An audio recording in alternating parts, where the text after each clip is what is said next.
1969 ഗുജറാത്തിൽ നിന്നുള്ള 24 വയസ്സുള്ള ഒരു ആൺകുട്ടി മഞ്ഞ ഡിറ്റർജന്റ് പൊടി വിൽക്കാൻ തുടങ്ങി. വീടുകൾ തോറും സൈക്കിൾ ചവിട്ടി നിർമ്മ എന്ന ഉൽപ്പന്നത്തിനായുള്ള ഒരു നീണ്ട യാത്രയുടെ തുടക്കമായിരുന്നു അത്. സയൻസ് ബിരുദം നേടി ഗവൺമെന്റ് കെമിസ്റ്റായ കർസൻഭായ് പട്ടേലിന് കുടുംബ ചെലവിന് അധിക പണം ആവശ്യമായിരുന്നു. രാസവസ്തുക്കളെക്കുറിച്ചുള്ള അദ്ദേഹത്തിന്റെ അറിവ് വീട്ടിൽ സോഡ ആഷും മറ്റു വസ്തുക്കളും ഉപയോഗിച്ച് പരീക്ഷണം നടത്താൻ അദ്ദേഹത്തെ സഹായിച്ചു. നിരവധി പരാജയങ്ങൾക്ക് ശേഷം അദ്ദേഹം ഫലപ്രദവും താങ്ങാനാവുന്നതുമായ ഒരു ഡിറ്റർജന്റ് പൊടി സൃഷ്ടിച്ചു. ഒരു വയസ്സുള്ള തന്റെ മകൾ നിർമുബയുടെ പേരിൽ അദ്ദേഹം അതിന് പേരിട്ടു നിർമ്മ എന്ന്. നിർമ്മ പ്ലെയിൻ പ്ലാസ്റ്റിക് പാക്കറ്റുകളിൽ പാക്ക് ചെയ്ത് അടുത്ത ദിവസം വിൽക്കാൻ തുടങ്ങി. വീട് തോറും സൈക്കിൾ ചവിട്ടി നിരവധി ഉപഭോക്താക്കളിലേക്ക് വേഗത്തിൽ എത്തി. അക്കാലത്ത് മിക്ക ഇടത്തരം താഴ്ന്ന കുടുംബങ്ങളും അലക്ക് സോപ്പ് ഉപയോഗിച്ചിരുന്നു. അലക്ക് സോപ്പ് വില കുറഞ്ഞതായിരുന്നു, പക്ഷേ കഠിനമായ കറ നീക്കം ചെയ്യാൻ കഴിഞ്ഞിരുന്നില്ല. സമ്പന്നരായ ആളുകൾ ഹാട്ട് വാട്ടറിൽ നന്നായി പ്രവർത്തിക്കുന്ന ഡിറ്റർജന്റ് പൊടികളാണ് ഉപയോഗിച്ചിരുന്നത്, പക്ഷെ ഇവ വിലയേറിയതായിരുന്നു. ഹിന്ദുസ്ഥാൻ ലിവർ ലിമിറ്റഡ് ആയിരുന്നു വിപണിയിൽ മുന്നിൽ. കിലോഗ്രാമിന് 15 രൂപ വിലയുള്ള സർഫ് എന്ന ജനപ്രിയ ഉൽപ്പന്നമാണ് പുറത്തിറക്കിയത്. ഒരു അവസരം കണ്ട കർസൻഭായ് നിർമ്മയ്ക്ക് കിലോഗ്രാമിന് 3.5 രൂപ എന്ന വിലയ്ക്ക് നൽകി. ഈ കുറഞ്ഞ വില പലർക്കും താങ്ങാനാവുന്ന വിലയാക്കി. താമസിയാതെ അദ്ദേഹം പ്രതിദിനം 200 കിലോഗ്രാം ഡിറ്റർജന്റ് വിറ്റു. ആവശ്യകത വർദ്ധിച്ചതോടെ അഹമ്മദാബാദിനടുത്തുള്ള സർസപൂരിൽ കർസൻഭായ് ഒരു ചെറിയ ഷെഡ് സ്ഥാപിക്കുകയും പ്രാദേശിക തൊഴിലാളികളെ നിയമിക്കുകയും ചെയ്തു. നിർമ്മയുടെ പാക്കേജിംഗ് മെച്ചപ്പെടുത്തി അത് ഇന്ത്യയിലെ ഒരു ഐക്കണിക് ചിഹ്നമായി മാറി. വിതരണം മെച്ചപ്പെടുത്തണമെന്ന് കർസൻഭായ്ക്ക് അറിയാമായിരുന്നു.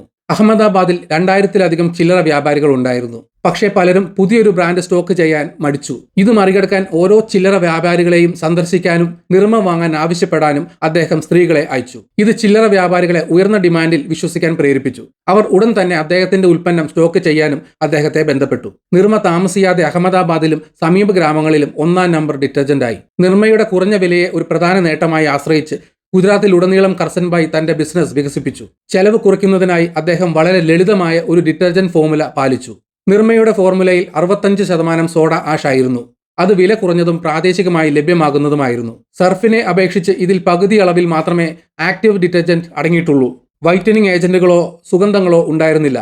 വലിയ ഫാക്ടറികൾ നിർമ്മിക്കുന്നതിന് പകരം കർസൻഭായ് ഗ്രാമങ്ങളിൽ ചെറിയ ഷെഡുകൾ ഉപയോഗിച്ചു. സർഫിന്റെ ചെലവേറിയതും യന്ത്രം അടിസ്ഥാനമാക്കിയുള്ളതുമായ ഉൽപ്പന്നത്തിൽ നിന്ന് വ്യത്യസ്തമായി മാനുവൽ ലേബർ ഉപയോഗിച്ചാണ് നിർമ്മ നിർമ്മിച്ചത്. ഇത് ചെലവ് ലാഭിച്ചു. വൈദ്യുതി ഇല്ലാതെ ഉൽപാദനം അനുവദിച്ച ഒരു സർക്കാർ പദ്ധതിയായിരുന്നു മറ്റൊരു ചെലവ് ലാഭിക്കൽ നടപടി. നിർമ്മയ്ക്ക് 15% എക്സൈസ് തീരുവ റിബേറ്റ് നൽകി. മാത്രമല്ല, സർഫിന് ഉപഭോക്താക്കളിലേക്ക് എത്താൻ 4 ഘട്ടങ്ങൾ ആവശ്യമായിരുന്നപ്പോൾ ചെലവ് കുറയ്ക്കുകയും വേഗത വർദ്ധിപ്പിക്കുകയും ചെയ്തുകൊണ്ട് നിർമ്മ 3 ഘട്ടങ്ങളിൽ കസ്റ്റമേഴ്സിന്റെ അടുത്തെത്തി. 1975 ആയപ്പോഴേക്കും നിർമ്മ ഗുജറാത്തിലുടനീളം വ്യാപിച്ചു. ഗുജറാത്തിൽ നിർമ്മയുടെ വിജയം തികഞ്ഞ വില നിർണ്ണയം, ആഴത്തിലുള്ള വിപണി ധാരണ, നൂതനമായ വിതരണം എന്നിവയാണ് നയിച്ചത്. ഈ ശക്തികളോടെ ബ്രാൻഡ് അതിവേഗം വളരുകയും ഉപഭോക്താക്കളുടെ വിശ്വാസം നേടുകയും ചെയ്തു. ദേശീയ തലത്തിൽ വികസിപ്പിക്കാൻ കർസൻഭായ് വേഗത്തിൽ നീങ്ങി. 1975 ഓൾ ഇന്ത്യ റേഡിയോ ഒരു ആകർഷകമായ ജിംഗിൾ അവതരിപ്പിച്ചു. സബ്കി പസന്ദ് നിർമ്മ.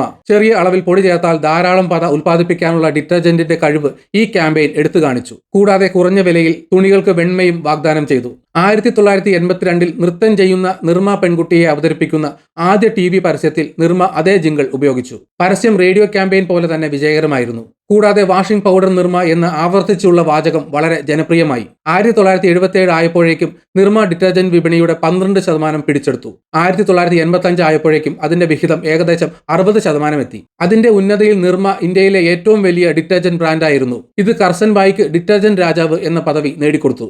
എന്നാൽ നിർമ്മയുടെ വിജയം ഉടൻ തന്നെ കടുത്ത മത്സരത്തിന് കാരണമായി. തുടക്കത്തിൽ ഇത് കൂടുതലും ഇടത്തരം താഴ്ന്ന വരുമാനക്കാരായ ഉപഭോക്താക്കളെ സേവിച്ചു. പക്ഷേ ഉയർന്ന ക്ലാസ് വാങ്ങുന്നവർ പോലും അതിലേക്ക് മാറാൻ തുടങ്ങി. 1986 HLLന്റെ റിൻ ബാറിനെ വെല്ലുവിളിക്കാൻ നിർമ്മ ഒരു ഡിറ്റർജന്റ് ബാർ ആരംഭിച്ചു. ഇത് നിരവധി റിൻ ഉപയോക്താക്കളെ നിർമ്മയിലേക്ക് മാറ്റാൻ കാരണമായി. HLL ഉടൻ തന്നെ നിർമ്മയെ ഒരു ഭീഷണിയായി കണ്ടു. നിർമ്മയുടെ വളർച്ചയെ തടയുന്നതിനുള്ള തന്ത്രം എന്ന രീതിയിൽ സ്റ്റിംഗ് എന്ന രഹസ്യ പദ്ധതി അവർ ആരംഭിച്ചു. സ്റ്റിംഗ് എന്നാൽ strategy to inhibit Nirma's growth. നിർമ്മയുടെ ബിസിനസ് രീതികൾ HLL പഠിക്കുകയും വിപണി വിഹിതം വീണ്ടെടുക്കുന്നതിനുള്ള ഒരു കൗണ്ടർ തന്ത്രം ആസൂത്രണം ചെയ്യുകയും ചെയ്തു.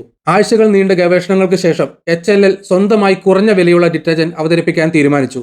നിർമ്മയെ പോലെ സർഫിനും വിലയിടിവ് വരുത്തുമെന്നും അവയുടെ പ്രീമിയം ഇമേജിന് ദോഷം വരുത്തുമെന്നും അവർക്ക് അറിയാമായിരുന്നു. അതിനാൽ താങ്ങാനാവുന്നതും ഉയർന്ന നിലവാരമുള്ളതുമായ ഒരു പുതിയ ഡിറ്റർജന്റ് ഉൽപ്പന്നം HLL വികസിപ്പിച്ചെടുത്തു. മാർക്കറ്റ് ഗവേഷണം നിർമ്മയുടെ ബലഹീനതകൾ വെളിപ്പെടുത്തി. വസ്ത്രങ്ങളിൽ നിർമ്മ ഒരു ഇൻഡസ്ട്രിയൽ സ്മെൽ അവശേഷിപ്പിക്കുന്നതായും വെള്ളത്തിൽ പൂർണ്ണമായും ലയിക്കുന്നില്ലതും ഇത് തുണിത്തരങ്ങൾ പരുക്കനാക്കിയതായും ഉപഭോക്താക്കൾ പരാതിപ്പെട്ടു. ചില ഉപയോക്താക്കൾക്ക് ചൊറിച്ചിലും മറ്റും അനുഭവപ്പെട്ടു. HLL അതിന്റെ ഡിറ്റർജന്റ് മെച്ചപ്പെടുത്താൻ ഈ ഉൾക്കാഴ്ചകൾ ഉപയോഗിച്ചു.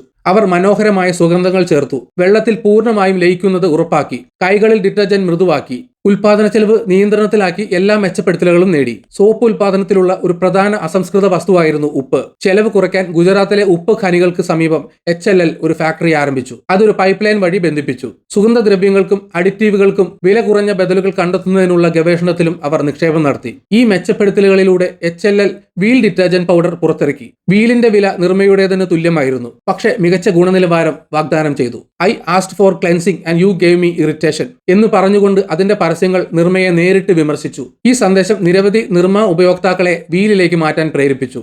1990 ആയപ്പോഴേക്കും വീൽ ഇന്ത്യയിലെ രണ്ടാമത്തെ വലിയ ഡിറ്റർജന്റ് ബ്രാൻഡായി മാറി. HLL സർഫിനായുള്ള പ്രചാരണങ്ങളും നടത്തി. ഒരു പരസ്യത്തിൽ ലളിതാജി എന്ന മിടുക്കിയായ വീട്ടമ്മ ഉണ്ടായിരുന്നു. അവർ താങ്ങാനാവുന്നതിലും ഗുണനിലവാരത്തിലും തമ്മിൽ വ്യത്യാസമുണ്ടെന്ന് വിശദീകരിച്ചു. 1/2 കിലോഗ്രാം സർഫ് 1 കിലോഗ്രാം വില കുറഞ്ഞ പൊടിക്ക് തുല്യമാണെന്ന് പരസ്യത്തിൽ അവകാശപ്പെട്ടു. ഇത് HLLന്റെ വിപണി വിഹിതം 11% നിന്ന് 24% ഉയർത്തി. അതേസമയം നിർമ്മയുടെ വിഹിതം 60% നിന്ന് 50% കുറഞ്ഞു.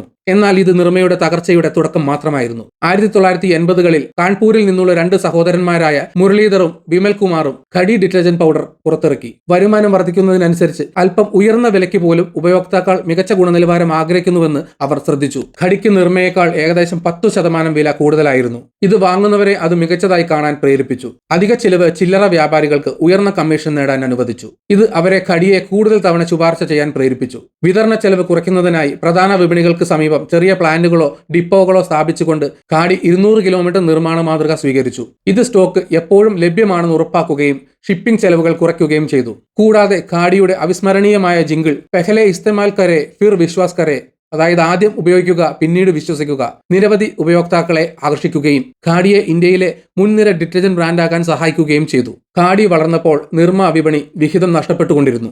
1990 ആയപ്പോഴേക്കും നിർമ്മയുടെ വിഹിതം കുറയുകയായിരുന്നു. കമ്പനി ഗുരുതരമായ വെല്ലുവിളികൾ നേരിട്ടു. ഒരു പ്രധാന പ്രശ്നം നിർമ്മയിലെ ഉയർന്ന സോഡ ആഷ് ഉള്ളടക്കമായിരുന്നു. ഇത് കാലക്രമേണ സ്കിൻ ഇറിറ്റേഷനും വസ്ത്രങ്ങൾക്ക് കേടുപാടുകൾക്കും കാരണമായി. നിർമ്മയ്ക്ക് സോഡ ആഷ് കുറയ്ക്കേണ്ടി വന്നു, സുഗന്ധം വർദ്ധിപ്പിക്കേണ്ടി വന്നു, കൂടാതെ ആക്റ്റീവ് ഡിറ്റർജന്റിന്റെ അളവ് വർദ്ധിപ്പിക്കേണ്ടിയും വന്നു. ഉപഭോക്തൃ അഭിപ്രായങ്ങൾ അളക്കാൻ നിർമ്മ സാംസ്ഥിക മാർക്കറ്റിംഗ് കൺസൾട്ടന്റുകളെ നിയമിച്ചു. നിർമ്മയെ താഴ്ന്നതായി കണ്ടതിനാൽ പല ഉപഭോക്താക്കളും ഇത് ഉപയോഗിക്കാൻ ലജ്ജിക്കുന്നതായി അവരുടെ സർവേ വെളിപ്പെടുത്തി. നെഗറ്റീവ് ഇമേജ് ബ്രാൻഡിന്റെ പ്രശസ്തിയെ വ്രണപ്പെടുത്തി. ഒരു പ്രധാന മേക്ക് ഓവർ ആവശ്യമാണെന്ന് സൂചന നൽകി. ഈ പ്രശ്നങ്ങൾ പരിഹരിക്കുന്നതിന് പകരം പ്രീമിയം ഡിറ്റർജന്റ് വിപണിയിൽ പ്രവേശിച്ചുകൊണ്ട് നിർമ്മ ഒരു അപകടകരമായ നീക്കം നടത്തി. 1990കളുടെ മധ്യത്തിൽ സർഫ്, ഏരിയൽ തുടങ്ങിയ ബ്രാൻഡുകളുമായി മത്സരിക്കാൻ അവർ നിർമ്മ ബ്ലൂ പുറത്തിറക്കി. എന്നിരുന്നാലും നിർമ്മ ബ്ലൂ കാര്യമായ ഇംപ്രൂവ്മെന്റ് ഒന്നും നൽകിയില്ല. ഉപഭോക്താക്കൾക്ക് അത് വിശ്വസനീയമല്ലാതായി. അത് അതിന്റെ പെട്ടെന്നുള്ള പരാജയത്തിലേക്ക് നയിച്ചു. Baat soap, hair oil, shampoo, tooth paste തുടങ്ങിയ ഉൽപ്പന്നങ്ങൾ പുറത്തിറക്കി നിർമ്മ അതിന്റെ ബ്രാൻഡ് വിപുലീകരിക്കാൻ ശ്രമിച്ചു.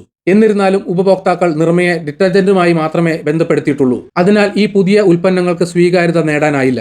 2017 ആയപ്പോഴേക്കും നിർമ്മയുടെ വിപണി വിഹിതം വെറും 4% കുറഞ്ഞു.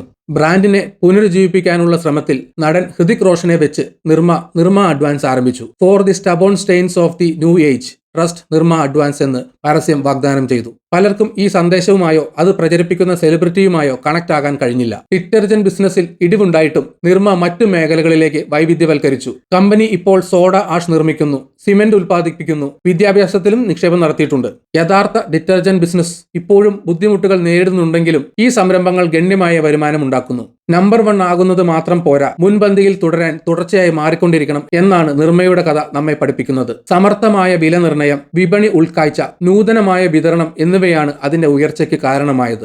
എന്നിരുന്നാലും ഉയർന്ന നിലവാരം മെച്ചപ്പെടുത്തുന്നതിലും ശരിയായ ബിസിനസ് തീരുമാനങ്ങൾ എടുക്കുന്നതിലും പരാജയപ്പെട്ടതാണ് അതിന്റെ തകർച്ചയിലേക്ക് നയിച്ചത്. ഗുജറാത്തിലെ ഒരു സൈക്കിളിൽ നിന്ന് ആരംഭിച്ച ഒരു ചെറുകിട ബിസിനസ്സായി നിർമ്മ ആരംഭിച്ചു. ഇന്ത്യയിലെ ഏറ്റവും വലിയ ഡിറ്റർജന്റ് ബ്രാൻഡായി മാറി. താങ്ങാനാവുന്ന വിലയും സമർത്ഥമായ മാർക്കറ്റിംഗും അതിന്റെ ദ്രുതഗതിയിലുള്ള വളർച്ച അധിഷ്ഠിതമായിരുന്നു. എന്നാൽ മത്സരം രൂക്ഷമാവുകയും ഉപഭോക്തൃ പ്രതീക്ഷകൾ വികസിക്കുകയും ചെയ്തപ്പോൾ നിർമ്മ പൊരുത്തപ്പെടാൻ കഴിഞ്ഞില്ല. ഡിറ്റർജന്റ് വിപണിയിലെ അതിന്റെ ഇടിവ് വിജയത്തിന് നിരന്തരമായ നവീകരണവും മാറ്റവും ആവശ്യമാണെന്ന് ഓർമ്മിപ്പിക്കുന്നു. നിർമ്മയുടെ യാത്രയിലേക്ക് തിരിഞ്ഞു നോക്കുമ്പോൾ ബിസിനസിനെയും മാറ്റത്തെയും കുറിച്ചുള്ള നിരവധി പ്രധാന പാഠങ്ങൾ നമുക്ക് കാണാൻ കഴിയും. മനുഷ്യന്റെ ആവശ്യകതയിൽ നിന്ന് ജനിച്ച ഒരു ചെറിയ ആശയം വിപണിയുടെ ആവശ്യങ്ങൾ നിറവേറ്റുകയാണെങ്കിൽ അവ എങ്ങനെ വലിയ വിജയമായി വളരുമെന്ന് കഥ കാണിക്കുന്നു. ഒരു പ്രശ്നം പരിഹരിക്കാൻ കർസൻഭായ് പട്ടേൽ തന്റെ അറിവും സർഗാത്മകതയും ഉപയോഗിച്ചു. പലർക്കും വിലയേറിയ ഡിറ്റർജന്റ് വാങ്ങാൻ കഴിയില്ലെന്ന് അദ്ദേഹം കണ്ടു. അതിനാൽ ഫലപ്രദവും വളരെ താങ്ങാനാവുന്നതുമായ ഒരു ഉൽപ്പന്നം അദ്ദേഹം സൃഷ്ടിച്ചു. ചില്ലറ വ്യാപാരികളെ സന്ദർശിക്കാൻ സ്ത്രീകളെ അയക്കുന്നത് പോലുള്ള വിതരണത്തോടുള്ള അദ്ദേഹത്തിന്റെ നൂതനമായ സമീപനം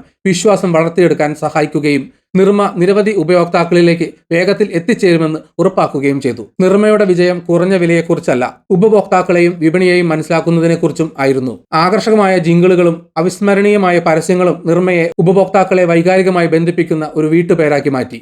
എന്നാൽ കാലം കടന്നുപോയപ്പോൾ വിപണി മാറി. HLL, കാഡി തുടങ്ങിയ മത്സരാർത്ഥികൾ നിർമ്മയുടെ വിജയത്തിൽ നിന്ന് പാഠം ഉൾക്കൊണ്ട് മികച്ച നിലവാരമുള്ള ഉൽപ്പന്നങ്ങൾ അവതരിപ്പിച്ചു. HLLന്റെ രഹസ്യ പദ്ധതിയായ സ്റ്റിങ്ങും വീലിന്റെ ലോഞ്ചും തെളിയിച്ചത് വെല്ലുവിളികൾ നേരിടുമ്പോൾ പ്രബല കമ്പനികൾ പോലും തന്ത്രങ്ങൾ മാറ്റാൻ തയ്യാറാണെന്നാണ്. അതേസമയം കാഡിയുടെ അല്പം ഉയർന്ന വില നിർണ്ണയം മികച്ച ഗുണനിലവാരത്തെക്കുറിച്ചുള്ള ഒരു ധാരണ സൃഷ്ടിക്കുകയും ചില്ലറ വ്യാപാരികൾക്ക് ഉയർന്ന കമ്മീഷനുകൾ വാഗ്ദാനം ചെയ്യുകയും ചെയ്തു. പ്രധാന പ്രശ്നങ്ങൾ പരിഹരിക്കാതെ പ്രീമിയം ഉൽപ്പന്നങ്ങളിലേക്കും മറ്റ് ഉപഭോക്തൃ ഉൽപ്പന്നങ്ങളിലേക്കും വ്യാപിപ്പിക്കാനുള്ള നിർമ്മയുടെ തീരുമാനം അതിന്റെ സ്ഥാനത്തെ കൂടുതൽ ദുർബലപ്പെടുത്തി. താഴ്ന്ന ഉൽപ്പന്നം എന്ന പ്രതിച്ഛായ ഇല്ലാതാക്കാൻ ബ്രാൻഡ് പാടുപെട്ടു. വൈവിധ്യവൽക്കരണത്തിനുള്ള അതിന്റെ ശ്രമങ്ങൾ ഉപഭോക്താക്കളിൽ പ്രതിധ്വനിച്ചില്ല. ഇന്ന് നിർമ്മയുടെ അനുഭവം ബിസിനസ്സുകളെ ഓർമ്മിപ്പിക്കുന്നത് വിജയം ശാശ്വതമല്ല എന്നാണ്. കമ്പനികൾ നിരന്തരം നവീകരിക്കുകയും ഉപഭോക്താക്കളെ ശ്രദ്ധിക്കുകയും പുതിയ വിപണി പ്രവണതകളുമായി പൊരുത്തപ്പെടുകയും വേണം. ഈ ശ്രമങ്ങളില്ലാതെ ഏറ്റവും ജനപ്രിയമായ ബ്രാൻഡുകൾക്ക് പോലും അവരുടെ മുൻനിര സ്ഥാനം പെട്ടെന്ന് നഷ്ടപ്പെടാം. ഒന്നാമതായി തുടരുന്നതിന് നിരന്തരമായ പരിണാമവും മാറ്റത്തിനുള്ള സന്നദ്ധതയും ആവശ്യമാണെന്ന് നിർമ്മയുടെ ഉയർച്ചയും താഴ്ചയും ഒരു ഉദാഹരണം നൽകുന്നു. ഈ വീഡിയോ ഇവിടെ വെച്ച് നിർത്തുന്നു. നിങ്ങൾക്ക് വീഡിയോ ഇഷ്ടപ്പെട്ടെങ്കിൽ ലൈക്ക് ചെയ്യുക. ചാനൽ സബ്സ്ക്രൈബ് ചെയ്തിട്ടില്ലെങ്കിൽ സബ്സ്ക്രൈബ് ചെയ്യണം. നിങ്ങളുടെ വിലയേറിയ അഭിപ്രായങ്ങൾ കമന്റിൽ രേഖപ്പെടുത്തണം. അതുപോലെ നോട്ടിഫിക്കേഷൻ ബെൽ ബട്ടൺ അമർത്താൻ മറക്കരുത്. മറ്റൊരു വീഡിയോയുമായി വീണ്ടും കാണാം. ബൈ.